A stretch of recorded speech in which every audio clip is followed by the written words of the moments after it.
Ольга Бергольц. Я говорю с тобой под свист снарядов. Я говорю с тобой под свист снарядов, угрюмым заревом озарена. Я говорю с тобой из Ленинграда, страна моя, печальная страна. Кронштадтский злой, неукротимый ветер в мое лицо закинутое бьет. В бомбоубежищах уснули дети, ночная стража встала у ворот.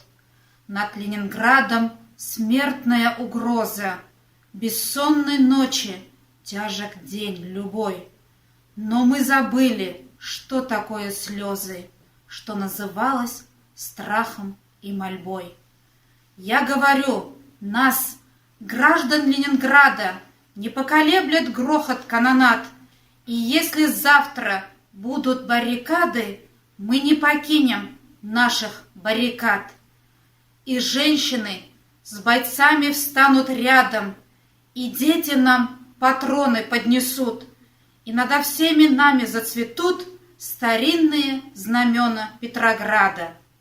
Руками сжав обугленное сердце, такое обещание даю. Я, горожанка, мать красноармейца, погибшего подстрельную в бою. Мы будем драться с беззаветной силой, мы одолеем бешеных зверей. Мы победим, клянусь тебе, Россия, от имени российских матерей.